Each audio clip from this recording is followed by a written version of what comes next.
안녕하세요. 저는 지방에 살고 있는 고등학교 미술교사입니다. 힘들었던 아홉수를 겪고 올해 30이 됐답니다.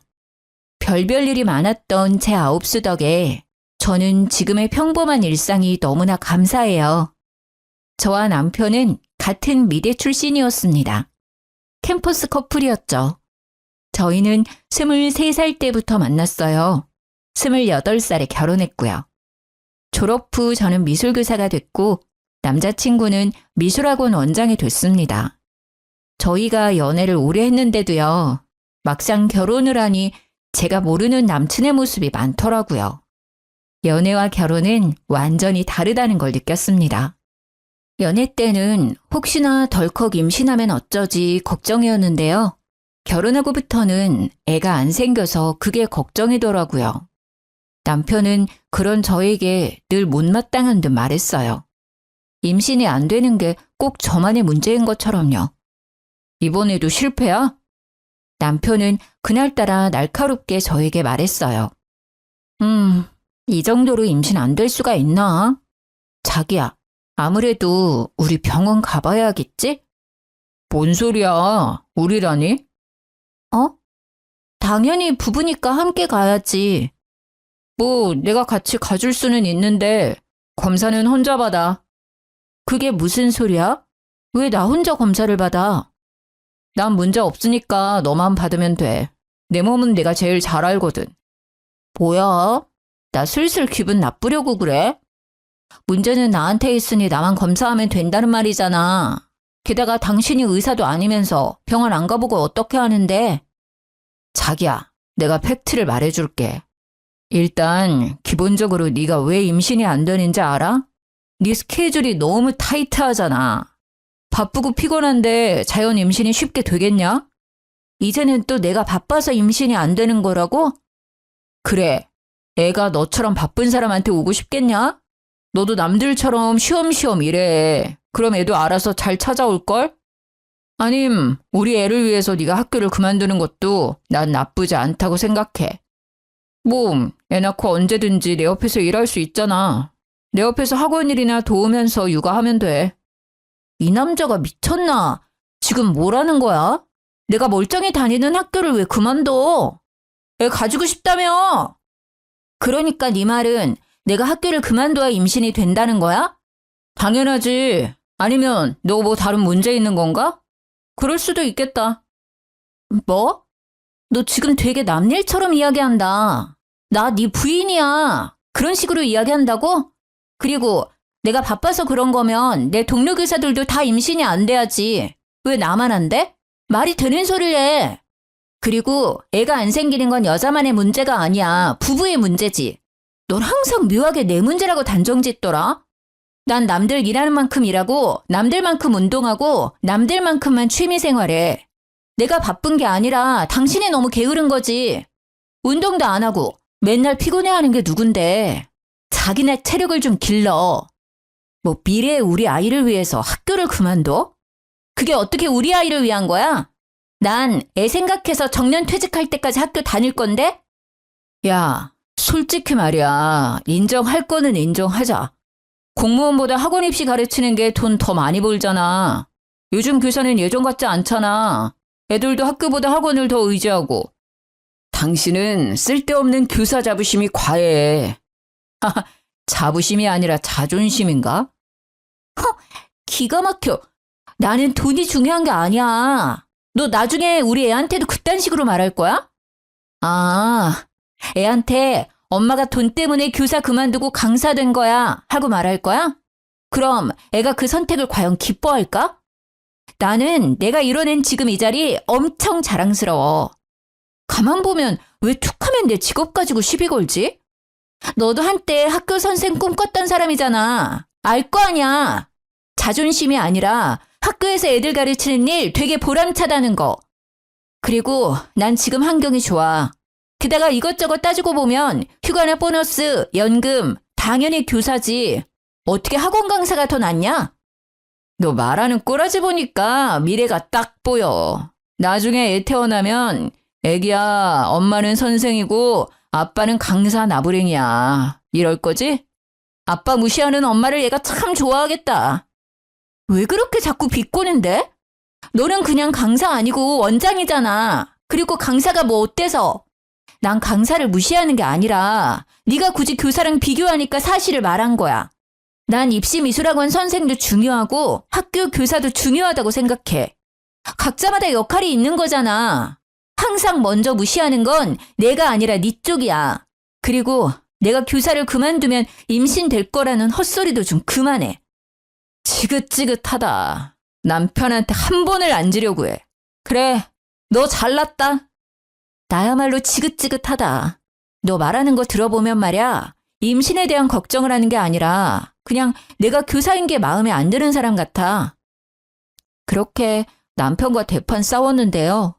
얼마 지나지 않아 시모가 전화가 왔어요. 연애 때는 그러지 않았는데 결혼하고부터는 무슨 일만 생기면요. 쪼르르 시모 찾아가서 이르더라고요. 예, 너 또 우리 아들 무시했냐?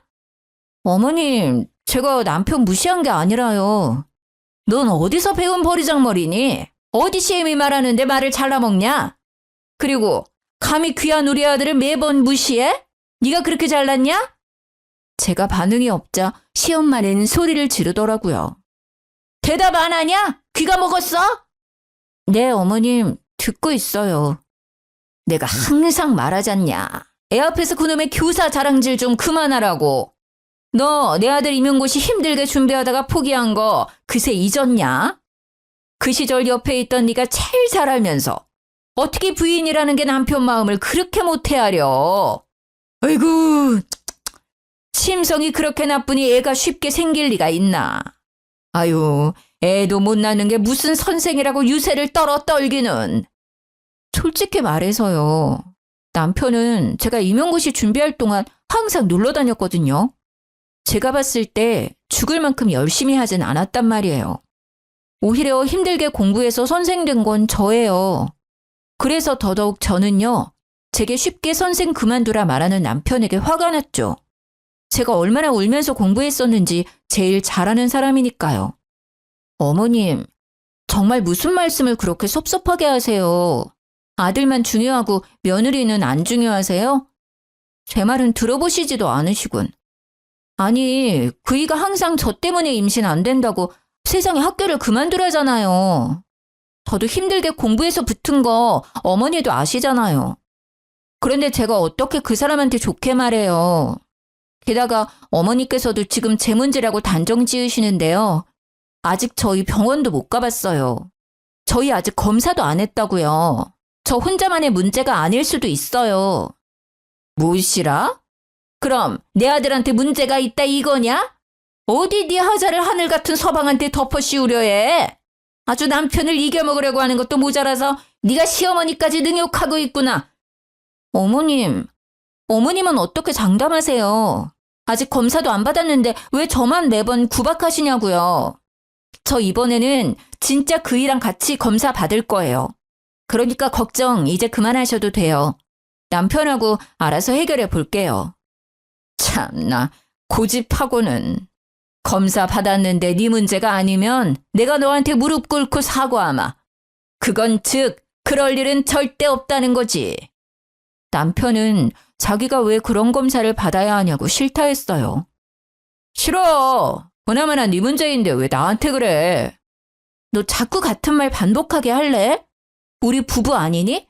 부부가 같이 검사 받는 게 맞는 거야. 그래야 누구 문제인지 알아내고 앞으로 어떻게 할지 의논하지.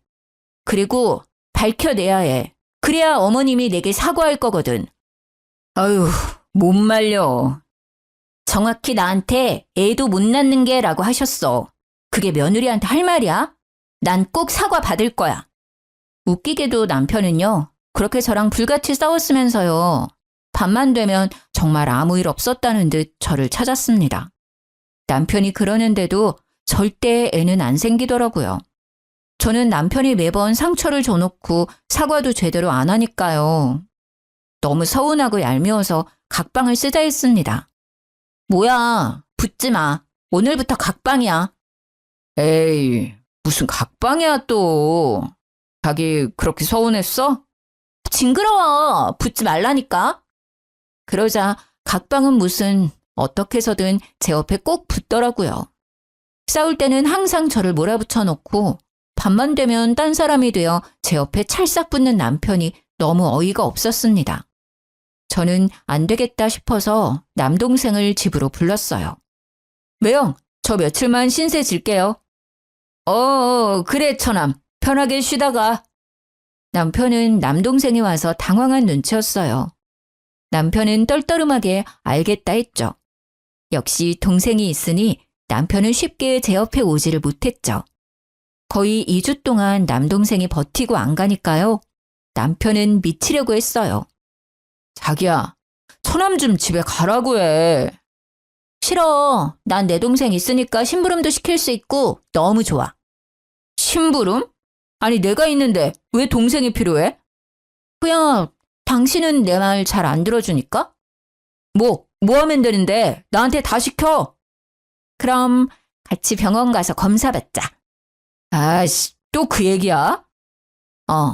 어머니가 나한테 애도 못 낳는다고 막말하셨잖아. 나 평생 가슴속에 두고두고 간직하기를 바라는 거야? 아니 나보고 하자 있다는데 그 말이 쉽게 잊히겠어? 그 서름, 내 응어리 넌 몰라. 절대 쉽게 안 풀려. 내가 대신 미안하다. 미안하다고. 그러니까 처남 당장 보내. 그럼 당신도 미안해야지. 툭하면 어머님께 이르잖아. 그래, 미안하다고. 그니까 네 동생 빨리 가라 해. 검사는? 진짜 독하다, 독해.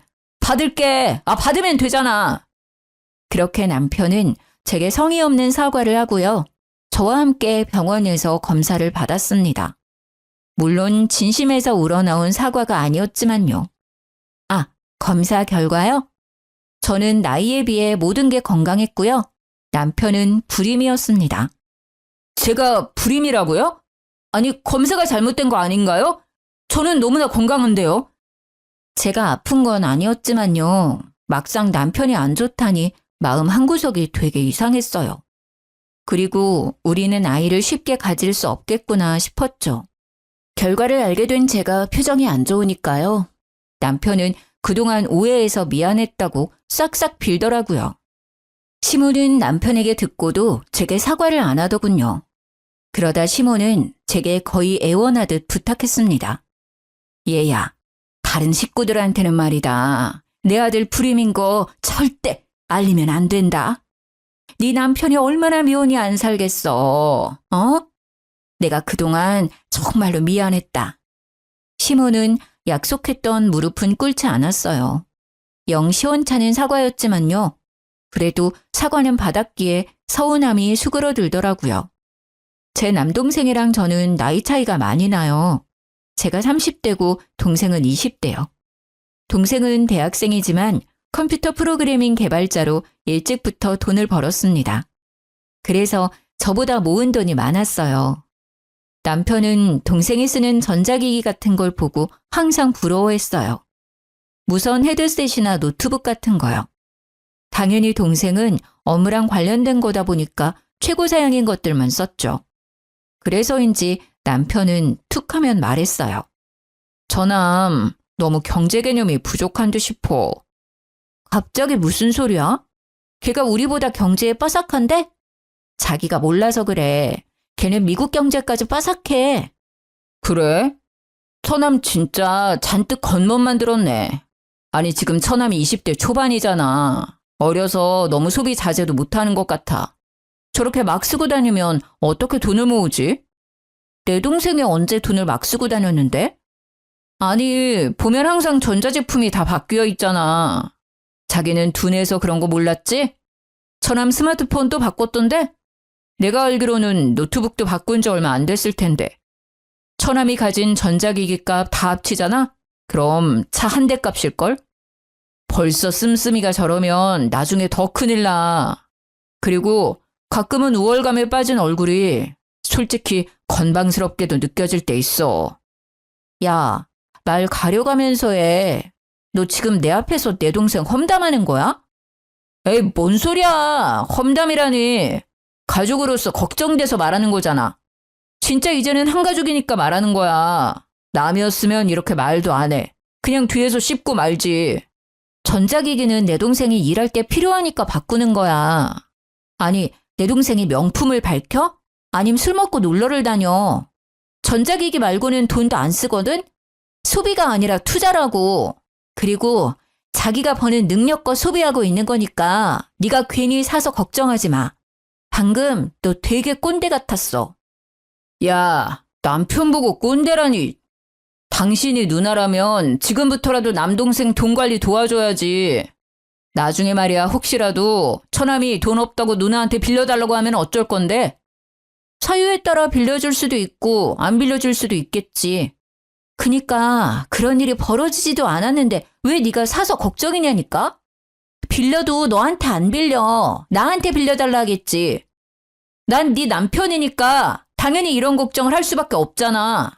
돈 빌려주는 거 난 절대 반대야. 아무리 처남이라도 말이야. 가족끼리 돈 가지고 장난치는 꼴 못 봐? 자기 되게 웃긴다. 내 동생 지금 아무것도 안 했는데? 왜 자꾸 만약의 상황을 만들어서 애를 후려쳐? 참나, 내가 또 언제 그랬다고. 항상 자기는 동생 얘기에 과하게 예민하더라. 당연하지. 내가 아들처럼 키운 동생이니까. 그렇게 너무 감싸고 돌지 마. 버릇 안 좋아져. 네가 그렇게 내 동생 은근히 욕하니까 나 갑자기 궁금하다. 그러는 너는 돈 관리 잘하고 있어? 사실 난 내 동생보다 자기가 더 걱정이거든. 내가 너 저축하는 것부터 한번 봐줄게. 뭔 소리야. 난 알아서 하지. 나이가 몇 갠데? 저는 당황하는 남편의 얼굴을 보자 속으로 웃음이 났어요. 왜 당신은 나한테 항상 숨겨? 숨기다니 뭘? 난 알아서 잘하고 있어. 그러니까 잘하고 있는 거 나한테 자랑 좀 해봐. 당신은 나 돈 관리 어떻게 하는지 안 궁금해? 우리는 애초에 생활비 각출해서 쓰기로 했고 나머지는 결혼 전에 터치 안 하기로 했었잖아. 부부끼리도 지켜야 할 선 있잖아. 터치 안 하기로 했으면서 갑자기 말 바꾸는 거야?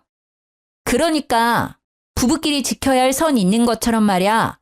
남매도 그런 거야. 처남과 매형 사이는 더더욱 그런 거고. 앞으로 내 동생한테 신경 꺼. 나도 간섭 안 하는데 왜 당신이 내 동생을 터치를 하려 해? 남편은 그제서야 알았다고 입을 삐죽거렸죠. 물론 그 뒤로도요. 남편은 제 동생을 걱정하는 척하며 은근 험담을 했습니다. 그러다 남동생한테 문자가 왔어요. 누나, 좀 만날 수 있어? 그 문자는 평소랑 사뭇 다른 분위기였어요. 사람의 감이라는 건 참 웃겨요. 저는 무슨 일이 일어났다는 걸 단번에 알아챘죠. 뭔 일이야? 빨리 말해. 너 때문에 학교에서 아주 궁금해 죽는 줄. 누나, 잠시만 마음의 준비를 좀 해봐. 무슨 말을 하려고 그렇게 뜸들여? 마음의 준비씩이나 해야 해? 근데 마음의 준비는 네가 해야 하는 거야? 아님 내가 해야 하는 거야? 누나가. 아니, 우리 둘 다 해야겠다. 남동생은요. 시간이 한참 흘렀는데도 입을 못 대더라고요. 누나, 요새 어때? 건강하지? 나? 건강하지. 그래? 그러면 매형은? 매형? 매형도 잘 먹고 잘 자고 건강해. 그럼 매형 요즘 학원 일은 어때? 저는 점점 더 불안해졌습니다. 아무리 마음의 준비를 했다고 해도 동생 입에서 매형이라는 단어가 나올 때마다 이상하게 심장이 내려앉는 듯 했어요. 갑자기? 매형 학원은 왜? 학원에 무슨 문제 있어? 문제? 없는데? 너 근데 왜 자꾸 매형 이야기야? 걔가 너한테 뭐라 하디? 설마 너 경제관념 없다고 막 기분 나쁘게 했어? 뭐야, 매형이 평소에 날 그렇게 말해? 경제관념 없다고? 매형 참 웃기네. 아니야, 매형은 친형처럼 그냥 걱정하는 거지. 모르겠다. 사실은 질투도 좀 섞여 있는 것 같아. 너 나이에 비해 돈 많이 벌잖아. 처남이 자기보다 능력 좋으니 신경 쓰이겠지. 매형은 됐고 누나 진짜 건강한 거 맞지? 혹시 나한테 말 못할 고민 같은 거 없지? 없어. 건강하다니까. 야, 나 슬슬 불안하거든? 빨리 얘기해주면 안 돼? 저는 보통 일은 아닐 거라 예상했어요. 동생의 얼굴에는 수심이 가득했죠. 실은 누나, 매형이 나한테 돈 빌렸어. 한 번 아니고 여러 번. 근데 빌리기만 하고 갚을 생각을 전혀 안 하시네. 돈은 천천히 받아도 돼. 근데 누나한테는 말해야 할 듯 싶어서. 게다가 뭐? 아니 이런 미친 인간, 너한테 돈을 빌려? 왜 빌려줬어? 게다가 뭐? 누나 시험관 시술 말이야. 어? 시험관 시술이라니? 저는 제가 잘못 들은 줄 알았어요. 괜찮은 거 맞아? 나한테는 힘든 티 내도 돼. 뭔 소리야 그게. 역시 긴가민가 했는데 그것도 아니지? 매형 진짜 안 되겠네. 무슨 그런 거짓말을. 아, 설마. 매형이 누나 불임이라던데 아니지? 아니, 아니지. 근데 뭐 불임은 맞기는 해. 나 말고 네 매형이 불임이래. 그건 또 그거대로 충격이네. 아무튼 매형이 나한테 빌린 돈 말고도 여러 번 돈 받아갔어. 누나 병원비로 쓴다고. 뭐? 그건 또 뭔 소리래? 누나 시험관 시술 준비한다잖아. 그 소리에 내가 어떻게 돈을 안 줘. 나 놀라서 혼자 얼마나 울었는데 다 거짓말이었다니. 진작 누나한테 물어볼걸. 누나 힘들까봐 못 물어봤었거든. 매형은 어쩜 그런 거짓말을 눈 깜빡 안 하고 치지? 나 좀 소름 돋는다. 누나가 티는 안 내도 매일 주사 맞고 힘들어한다 했거든. 그리고 누나 불쌍하니까 아는 척하지 말라고 그랬어. 돈 주면서도 한편으로는 찜찜하고 이상했거든. 근데 처음에는 슬퍼서 판단력이 흐려졌었어. 그러다 해맑은 누나 얼굴 보는데 바로 정신이 들더라. 병원 다니는 사람처럼 안 보였으니까. 도대체 너한테 돈을 얼마나 뜯어간 거야? 아니 걔는 돈을 다 어디 쓴 거야? 아, 내가 대신 미안해. 매형 학원도 문제 없다며. 그럼 내 생각인데 매형 아마 코인이나 주식하는 것 같아. 나한테 엄청 자주 이야기했었거든. 코인이랑 주식하면 자기 추천 좀 해달라고 말이야. 미안해. 진짜 미안해. 누나가 진짜 면목이 없다. 너네 매형, 아니 그놈이 이때까지 너한테 받아간 돈 얼마인지 말해줘. 누나가 당장 돈 보내줄게. 아니야. 누나가 왜? 주더라도 매형이 줘야지. 근데 사람이 무슨 거짓말을 해도 그런 거짓말을 하냐? 저는 동생에게 너무 미안했어요. 빌린 돈이 합치면요. 4천만 원이 훌쩍 넘더라고요. 저는 집에 가자마자 남편 따귀를 날렸습니다. 라면을 먹고 있던 남편은 자리에서 벌떡 일어났죠. 야, 너 드디어 돌았냐? 지금 내 뺨 날린 거야? 와, 밥 먹을 때는 개도 안 건드린다는데 너야말로 진짜 돌았구나. 너 무슨 생각으로 내 동생 돈 빌렸었어? 뭐? 돈을 빌리다니 무슨 돈? 남편은 당황해서 사례까지 들려놓고는 모르는 척 잡아뗐어요. 나 현이한테 다 듣고 왔으니까 숨길 생각 말고 빨리 풀어. 얼른! 그렇게 남편에게 따져 물으니 진짜 코인이랑 주식이 원인이었습니다. 저는 온몸이 바들바들 떨리기 시작했죠. 뭐가 어째? 너 진짜 미쳤지? 그래놓고 이때까지 내 동생 씀씀이를 운운한 거야? 감히 처남돈으로 장난질해? 그리고 뭐? 나 시험관 시술한다고?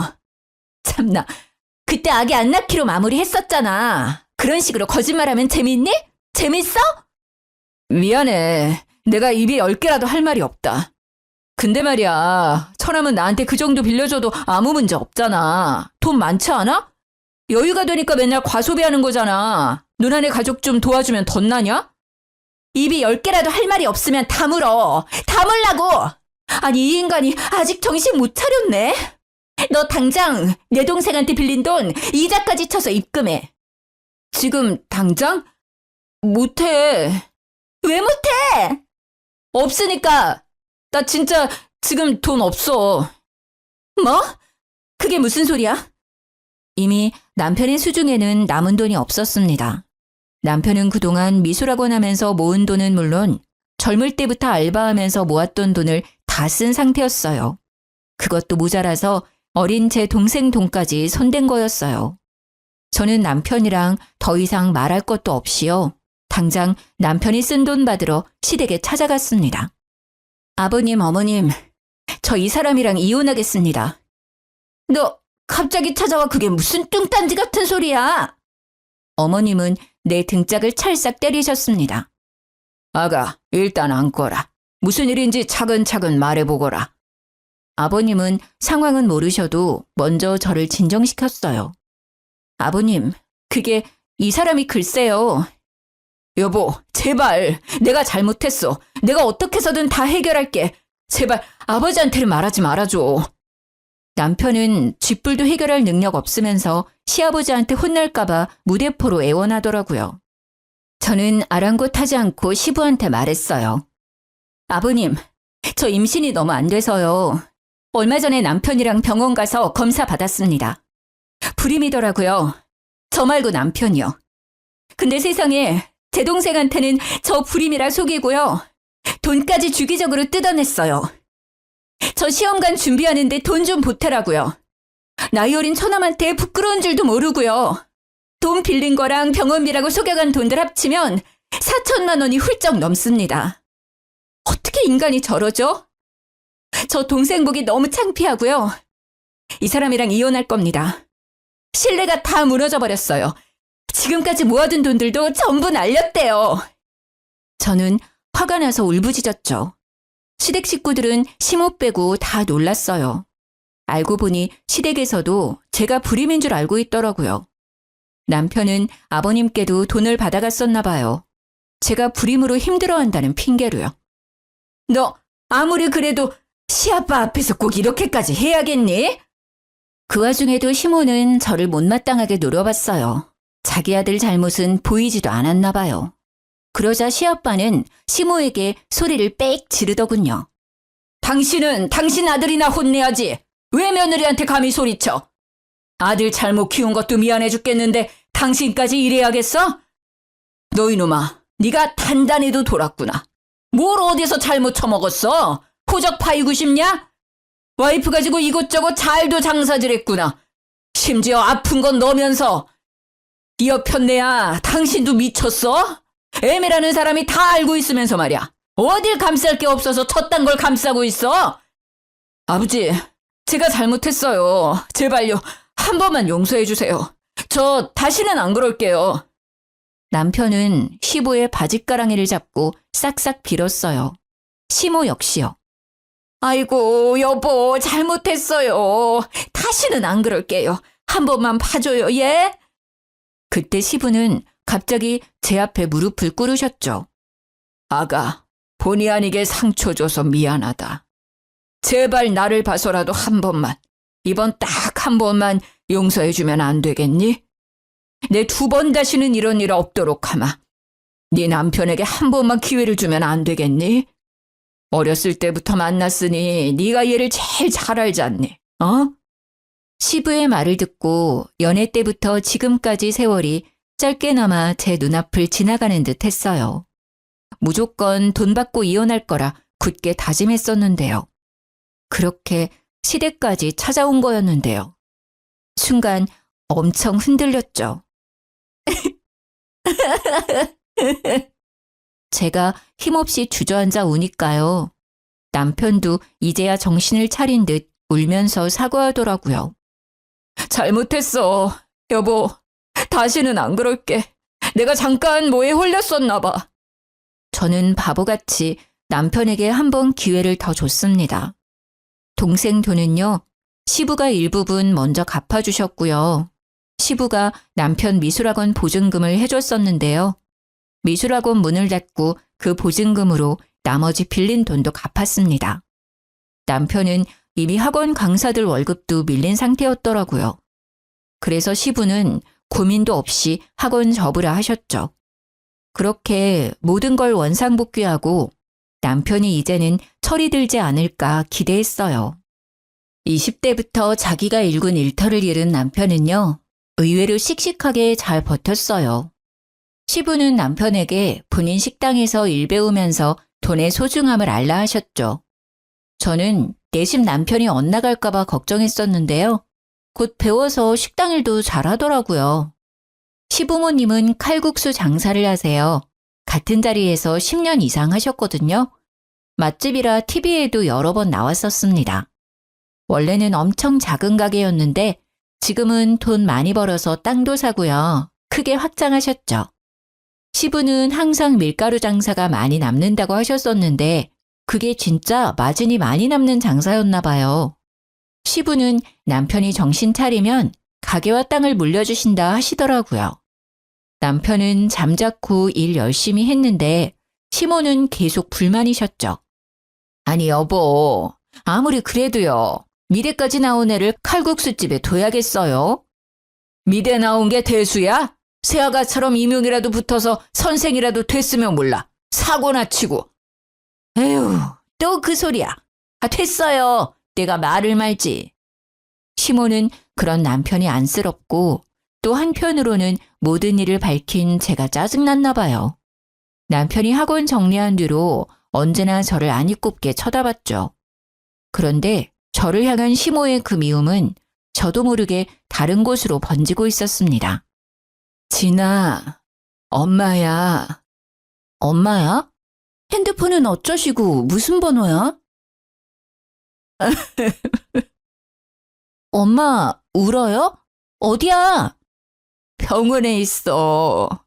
병원이라니 어디 다치셨어요? 어느 병원이야? 빨리 말해요. 내가 당장 갈게. 엄마가 알려준 병원을 갔더니요.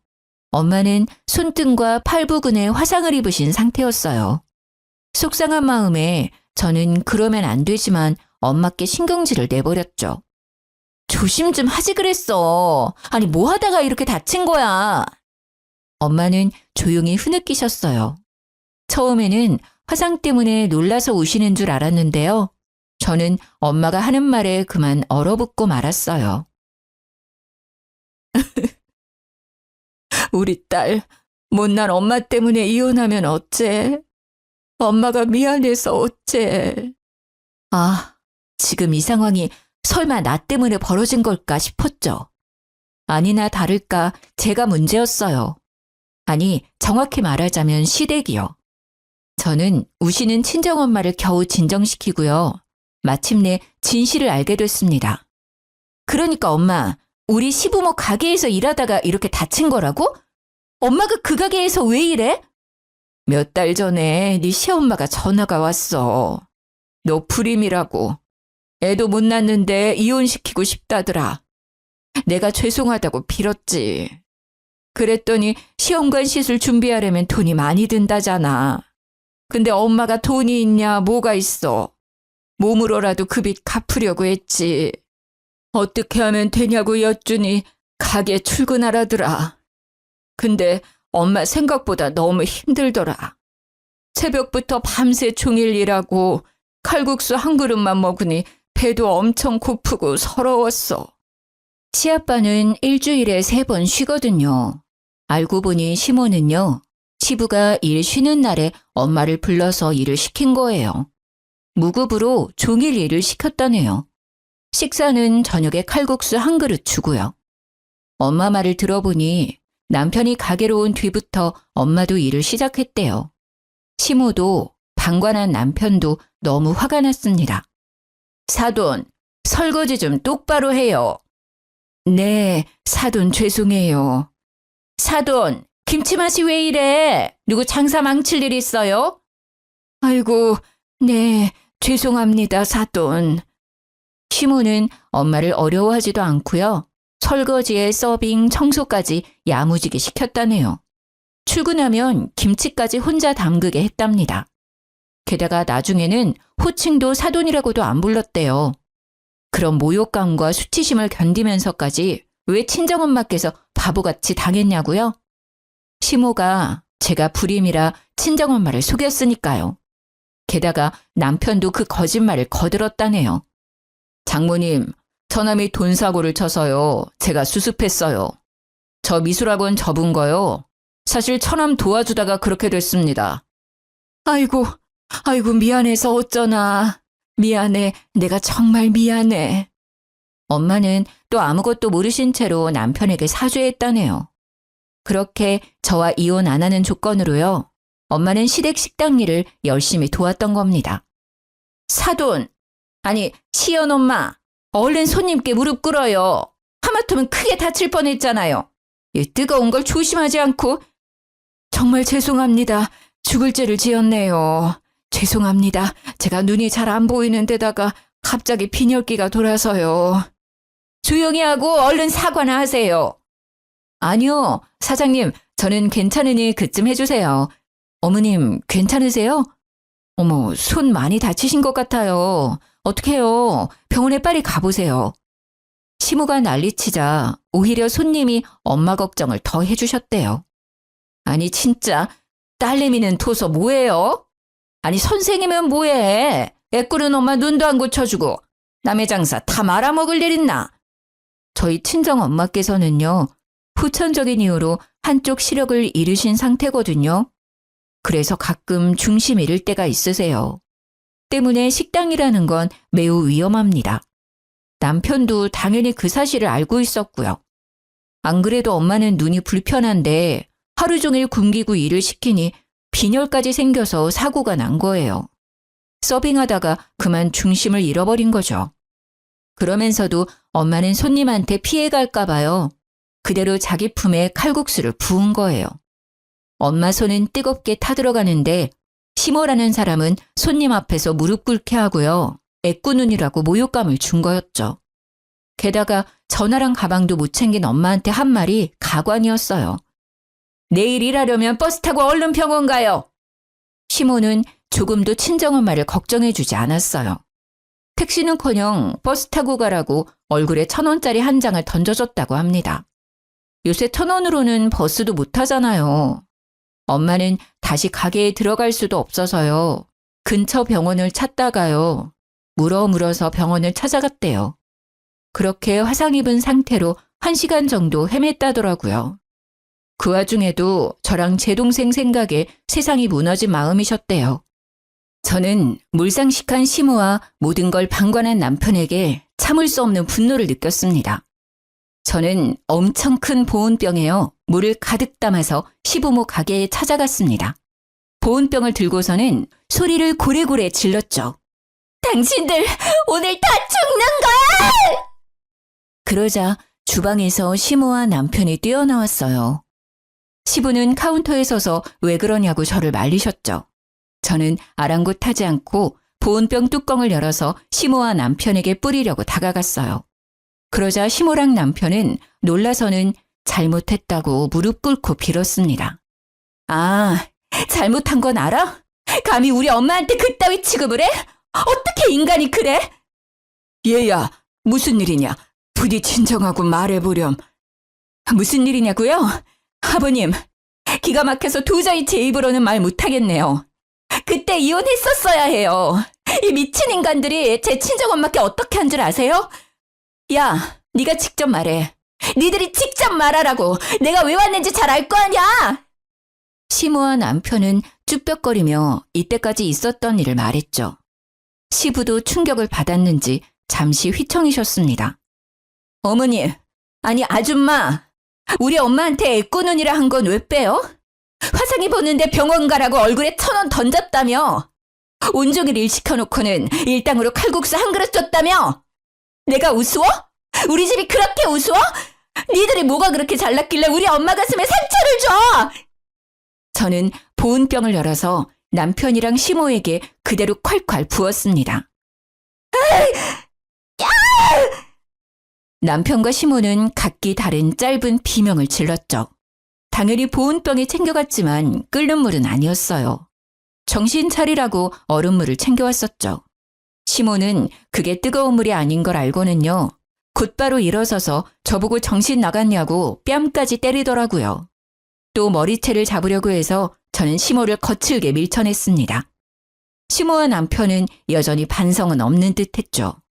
남편은 제 보온병을 낚아채서 던지며 씩씩거리더군요. 시부는 그 광경에요. 조용히 저를 말리시며 말하셨습니다. 아가, 잠시 기다려봐라. 저런 미친 것들은 내가 처리하마. 너네는 진짜 뜨거운 맛을 봐야 해. 시부는 눈이 뒤집어져서 주방으로 그대로 달려가더군요. 펄펄 끓는 칼국수 육수를 한 바가지 푸는 시부를 보고요. 저도 놀라고 시모랑 남편은 다리에 힘이 풀려 싹싹 빌더라고요. 저는 진짜 뜨거운 물을 못 부어도 시부는 진짜 할 것 같았어요. 예상치 못한 상황에 당황한 저는 도리어 시부의 팔을 잡고 말렸습니다. 덜덜 떨던 남편과 시모는요, 바닥에 납작 엎드려 제게 사과하더군요. 시부는 자기가 어떻게 하면 좋겠냐고 면목이 없다 하셨어요. 저는 이제는 정말 이혼하고 싶다고 울어버렸죠. 그리고 친정엄마께 지금 이 모습에 배로 사과하라 했어요. 진심을 다해서요. 그리고 화상 치료 비용도 달라 했고요. 엄마 화상 입으신 것도 치료가 늦어져 흉터 오랫동안 남을 것 같았거든요. 그렇게 시모와 남편은 혹시라도 그날 정말 시부한테 죽을까 봐요. 제 친정엄마께 달려가 눈물 콧물 쏟으며 싹싹 빌었어요.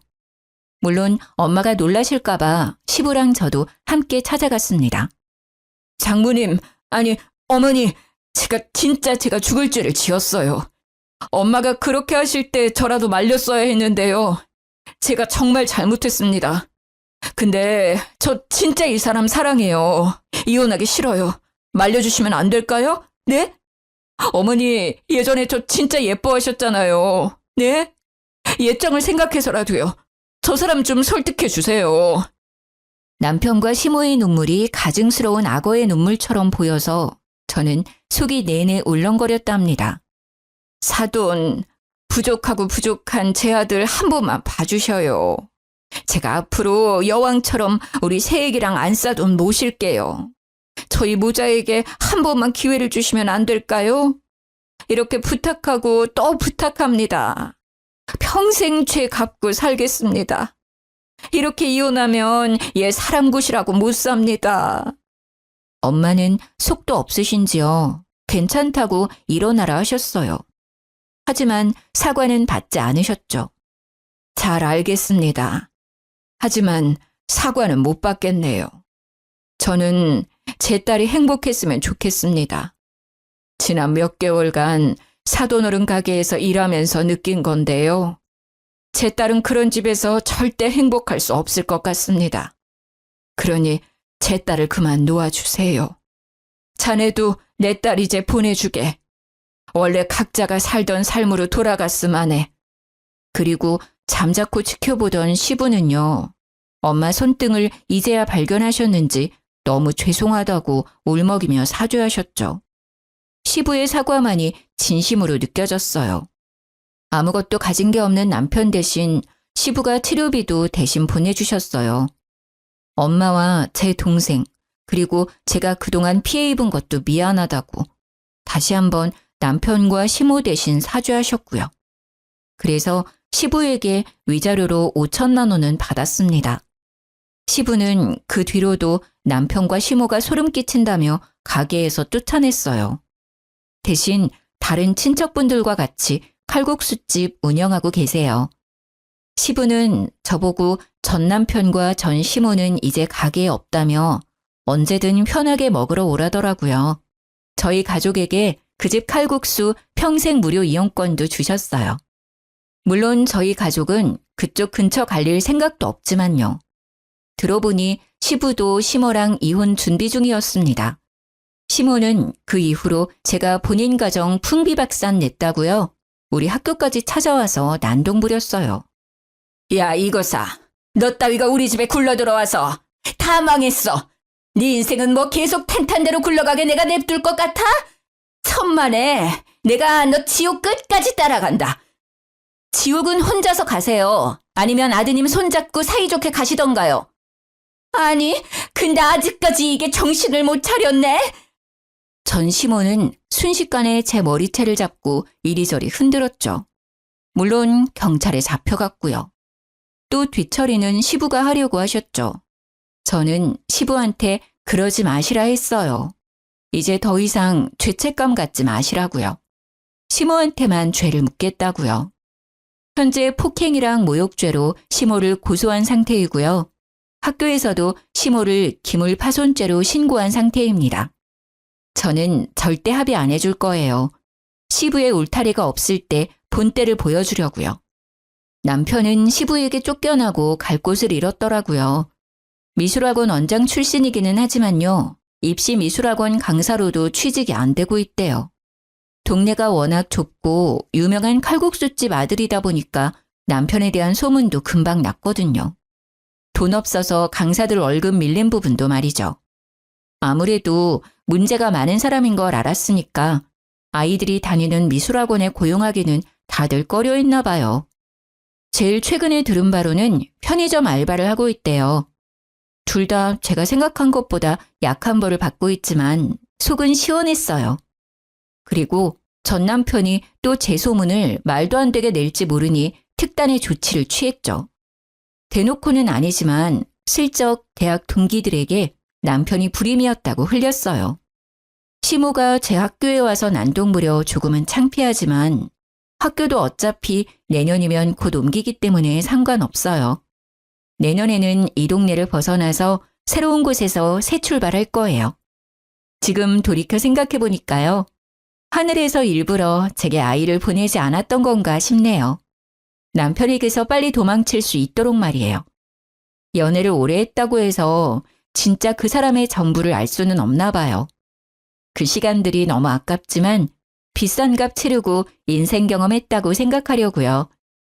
긴 사연 들어주셔서 감사합니다.